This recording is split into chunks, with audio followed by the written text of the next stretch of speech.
네, 여러분 안녕하세요.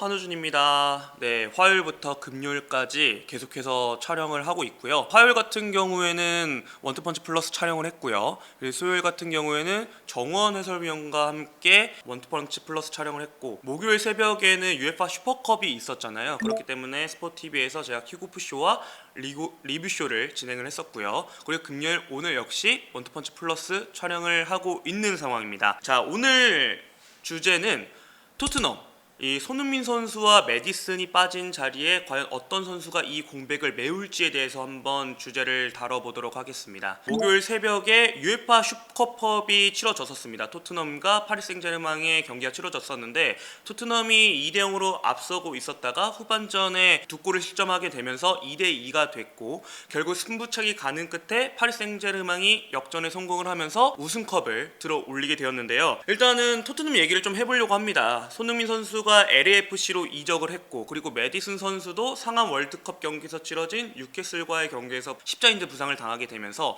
장기간 이제 경기에 나설 수 없는 상황이 되었는데요. 핵심 선수 두 선수가 빠지게 되면서 어제 새벽 치러진 슈퍼컵 토마스 프랭크 감독 체제에서의 첫 공식전 경기가 펼쳐졌었습니다. 일단은 수비적으로 봤을 때는 라인 간격, 중앙, 그리고 수비까지 라인 간격이 굉장히 컴팩트하게 수비 조직력을 잘 보여주면서 좋은 수비 보여줬었고요. 그리고 공격으로 수비로 전환될 때 이 부분도 굉장히 좋았던 부분이라고 생각이 들었습니다. 공격 상황에서는 세트피스 전술과 그리고 중원에서 볼을 탈취한 후에 빠르게 공격을 시도하는 부분은 매우 인상적이었었지만은, 다만 좀 아쉬운 부분이 있다라면은 후방에서 공을 전개하는 부분, 공격으로 전개하는 부분이 좀 아쉬웠고요. 그리고 전개를 할 때에 좀 세밀한 부분이라던가 창의성이 좀 떨어지는 부분이 아쉬웠고, 박스 근처에서의 날카로움이 아무래도 손흥민 선수와 메디슨 선수의 부재로 인해서 다소 떨어진 모습이 새벽 경기에서 아쉬움으로 드러났었습니다. 그러면 이러한 부분을 메우기 위해 지금 토트넘이 영입을 시도하고 있는 선수는 과연 누구인가에 대해서 좀 얘기를 나눠보려고 해요. 맨체스터 시티의 사비뉴 선수와 크리스탈 팰리스의 에제 선수가 거론이 되고 있는데, 에제 선수 얘기 먼저 해보도록 하겠습니다. 파브리시오 로마노 기자가 전한 소식인데요. 토트넘이 이제 에제 선수 영입을 위해 크리스탈 팰리스한테 공식 협상을 준비를 한다고 합니다. 그리고 만약 이 두 구단의 이적료가 합의를 한다라면은 에제 선수 또한 토트넘에 대한 이적을 매우 긍정적이라고 생각을 하고 있는 상황인데요. 근데 여기서 조금 중요한 부분이 에제 선수를 영입하기 위해서 또 다른 경쟁자가 있는 것인데요. 바로 톡스포츠 보도에 따르면은 아스날 또한 에제 선수를 영입을 하려고 하고 있다고 합니다. 자금만 준비가 된다라면은 에제 선수의 영입이 매우 긍정적이라고 톡스포츠에서는 보도를 한 상황이고요. 제가 생각하기에 이번 영입전이 가장 중요한 부분이 두 팀이 이제 다가오는 시즌에 리그뿐만 아니라 컵 대회 그리고 챔피언스 리그 이 세 대회를 모두 출전을 하는 상황이기 때문에 이 영입은 단순히 좋은 선수만을 영입한다는 게 아니라 스쿼드 뎁스 자체를 두껍게 늘리면서 여러 대회에서 안정적인 로테이션을 돌릴 수 있다는 부분에서 굉장히 긍정적이고 중요한 포인트가 된다고 생각이 듭니다. 남은 이적 기간 동안에 이 영입전의 승자가 과연 누가 될지 좀 지켜보시면 재밌는 부분이 될 거라고 생각이 듭니다. 네, 다음은 사비뉴 선수 얘기로 넘어가 보도록 하겠습니다. 오늘 골닷컴 보도에 따르면은 사비뉴 선수 영입을 위해 토트넘이 두 번째 제안을 제시를 했지만은 맨체스터 시티에게 이 제안마저도 거절됐다고 하는데요.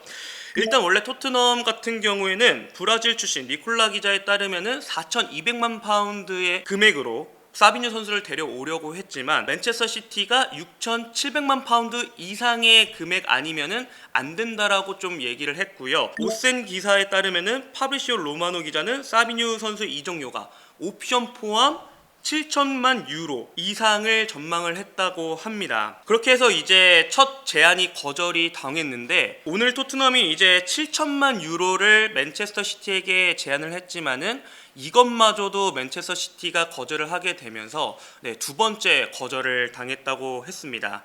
자, 일단은 그래도 우선은 토트넘은 세 번째 제안을 준비를 하려고 노력 중이라고 하고요. 제일 중요한 거는 사비뉴 선수 본인이 펩 가르디올라 감독 밑에서 미래에 대한 의구심이 든다라고 얘기를 했고, 브라질 대표팀 승선을 위해서는 뛸 수 있는 팀으로 이적을 하고 싶다라고 얘기를 한 상황에서 일단 조금 사비뉴의 이적 상황도 계속해서 좀 지켜봐야 될 것 같습니다. 여기에 더해 미켈 담스고르 그리고 하비 엘리엇 선수 등 다른 선수들도 계속해서 좀 거론이 되고 있는 상황인데, 현재 거론되고 있는 상황에서 어떤 선수가 과연 토트넘에 좀 합류를 할지도 지켜봐야 될 부분이라고 생각이 듭니다. 그러면은 이제 에제 선수와 사비뉴 선수가 토트넘에 합류 시에 과연 어느 포지션에서 활약을 할지, 그리고 이 선수들의 강점이 뭔지에 대해서 조금 설명을 해보도록 하겠습니다. 우선 에제 선수 같은 경우에는 2선 어디에 다 소화를 할 수 있는 선수고요. 거기에 더해 잉글랜드 대표팀의 4-4-2 시스템에서 해리케인 선수와 함께 스트라이커 혹은 세컨 스트라이커로 역할도 가능한 멀티플레이어라는 점에서 굉장히 큰 장점이 있는 선수죠. 프랭크 감독 아래서 4백 시스템에서 4-2-3-1 포메이션을 사용한다는 가정하에, 그리고 메디슨 선수가 빠졌다고 가정하에 아마 10번 자리, 즉 공격형 미들필더 자리를 소화할 가능성이 매우 높다고 생각이 들고요. 그리고 메디슨 선수가 합류했을 때는 또 에제 선수가 윙포드도 가능하기 때문에 쿠두스 선수와 같이 양측면 윙어 포지션을 소화할 수 있지 않을까 생각이 듭니다. 에제 선수는 이제 멀티플레이어라는 장점도 가지고 있지만은 UEFA 공식 홈페이지에 기록이 되어 있는 최대 속도 32km라는 빠른 스피드를 가지고 있고, 23-24 시즌에 프리미어리그에서 네 번째로 가장 많은 드리블을 성공했던 선수거든요. 그만큼 굉장히 드리블 능력적인 부분에서 좋은 능력을 갖췄고, 탈압박 능력과 그리고 오프 더 볼 움직임, 거기에 더해 날카로운 패싱 능력까지 갖춘 선수인데, 이러한 장점들 중에 제가 생각하기에 가장 에제 선수가 좀 잘하는 플레이가 무엇이 있다라면은 아무래도 여러 기술을 활용한 방향 전환 드리블을 굉장히 잘한다고 생각이 듭니다. 제가 선수 경험상 수비 시에 보면은 상대가 아무리 빠르더라도 직선 돌파만 시도를 한다라면은 수비를 할 때 더블 수비를 가한다던가, 그리고 따라가는 지연 수비를 한다라면 충분히 이 볼을 뺏을 수 있거든요. 하지만 좋은 기술을 가지고 있고 여러 방향으로 드리블을 시도했을 때 수비 입장에서는 굉장히 어려움을 갖습니다. 이러한 장점들이 있고 이러한 플레이를 가지고 있기 때문에 에제 선수는 가장 수비수들이 까다로운 공격수지 않을까라는 생각이 있습니다. 자, 이어서 사비뉴 선수를 얘기를 해보도록 하겠습니다. 사비뉴 선수는 4백 시스템에서 4-2-3-1 포메이션을 선다고 가정을 했을 때 좌우측 윙포드를 볼 가능성이 매우 높다고 생각이 들고요. 3-5-2 시스템에서는 사비뉴 선수가 윙백을 소화할 것 같다라는 생각이 듭니다.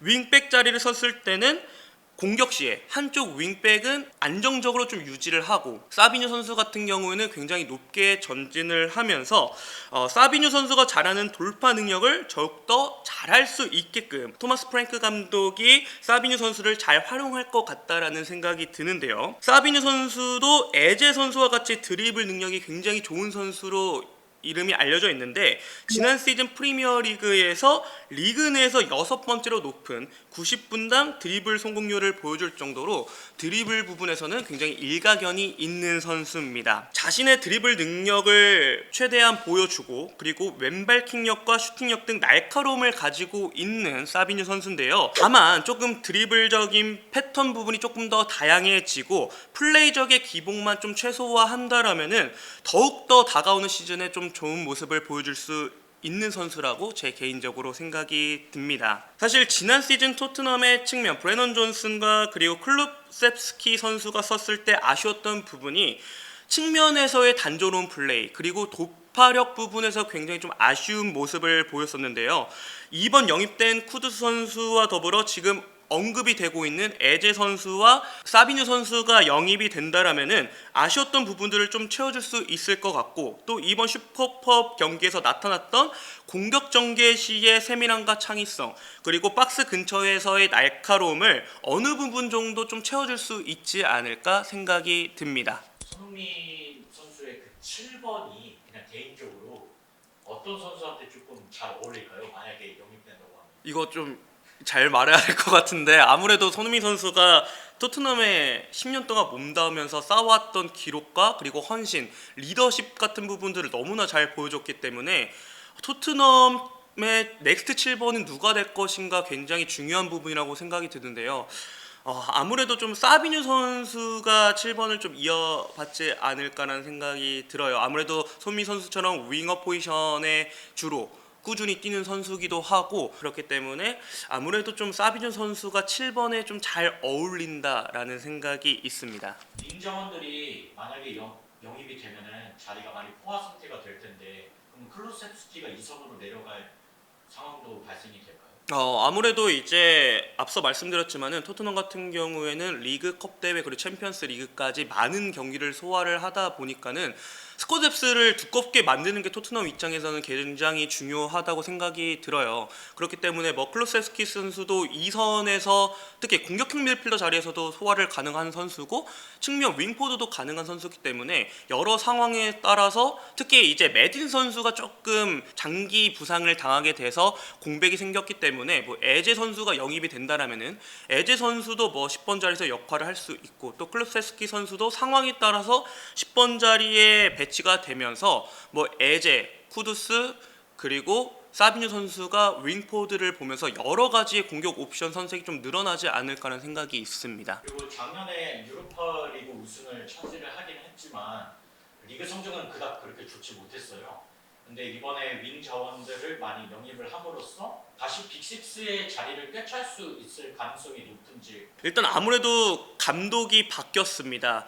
포스테코글루 감독과 토마스 프랭크 감독의 차이점이 있다라면은 역시 전술의 유연성과 그리고 상대의 맞춤형 전술을 굉장히 잘 짠다는 부분에서 인상적인 부분인데요. 이러한 부분들 때문에 사실은 지난 슈퍼컵 대회에서도 토트넘이 2대0으로 앞서가면서 굉장히 인상적인 모습 보여줬고 파리 생제르맹의 맞춤 전술을 잘 들고 나오면서 좋은 경기력을 보여줬지만은 아무래도 프리시즌이 지나고 나서 바로 공식전이었고 선수들과 영입 선수들 간의 호흡 문제라던가 그리고 체력적인 부분 그리고 집중력 부분이 조금 떨어지면서 아쉽게 두 골을 실점을 다시 내줬고 동점이 된 상황에서 승부차기에 가서 패배를 하긴 했는데 그래도 굉장히 상대 맞춤형 전술을 잘 짜오면서 토마스 프랭크 감독이 굉장히 인상적인 경기를 보였다고 생각이 들어요. 그렇기 때문에 다가오는 시즌 상대에 따라서 강팀 혹은 약팀에 따라서 포메이션도 다르게 가져가고 맞춤형 전술을 잘 구사를 한다라면은